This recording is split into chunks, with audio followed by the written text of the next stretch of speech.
Election എങ്ങനെ ഡിജിറ്റലായിട്ട് manage ചെയ്യാൻ പറ്റും. ഇലക്ഷനിൽ സ്വാഭാവികമായിട്ടും ഒരുപാട് പേപ്പർ വർക്കുകളും അതുപോലെ തന്നെ അത് നല്ല രീതിയിൽ കൺസോൾട്ടേറ്റ് ചെയ്ത് നമുക്ക് റിപ്പോർട്ട് എടുക്കുക എന്ന് പറയുന്നതൊക്കെ ഭയങ്കര ബുദ്ധിമുട്ടുള്ള ഒരു സംഭവമായിട്ടാണ് എനിക്ക് തോന്നിയത്. അല്ല, ഇതിപ്പോ ഈ ഇലക്ഷൻ എന്ന് പറയുന്നത് ഈ ഇലക്ഷനിലേക്ക് പുതുതായിട്ട് ഉണ്ടാക്കിയിട്ടുള്ള ആപ്പ് അല്ല. നമ്മൾ 2020 ഇലക്ഷനാണ് ആദ്യമായിട്ട് ഒരു സൊല്യൂഷൻ കൊണ്ടുവരുന്നത്. അന്ന് നമ്മളൊരു ഇത് പുറത്തേക്ക് സെയിൽ ചെയ്യാനോ സ്കെയിൽ ചെയ്യാനോ പറ്റാത്ത രീതിയിലുള്ള ഒരു മിനിമം വയബിൾ പ്രൊഡക്റ്റ് മാത്രമാണ് നമ്മുടെ കയ്യിലുണ്ടായിരുന്നത്.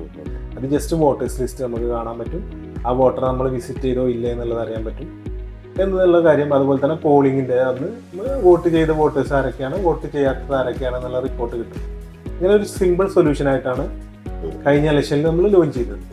പിന്നീട് അതിനെക്കുറിച്ച് ഡീറ്റെയിൽ ആയിട്ട് പഠിക്കുകയും നമുക്കറിയുന്ന രീതിയിലുള്ള പൊളിറ്റിക്കലി വർക്ക് ചെയ്യുന്ന ആളുകളുമായിട്ട് നമ്മൾ കണക്ട് ചെയ്ത് അവരുടെ ഫീഡ്ബാക്ക് എല്ലാം എടുത്തതിന് ശേഷം ആണ് ഇപ്പോഴത്തെ നമ്മുടെ പോൾ മാസ്റ്റർ എന്നുള്ള ആപ്പിലേക്ക് ഞങ്ങൾ എത്തി. പോൾ മാസ്റ്റർ ആണ് ഈ ആപ്പിന്റെ പേര്. ഇപ്പൊ പുതുതായിട്ട് നമ്മൾ ഇലക്ഷനുമായി ബന്ധപ്പെട്ട് ക്രിയേറ്റ് ചെയ്തിട്ടുള്ള ആപ്ലിക്കേഷൻ.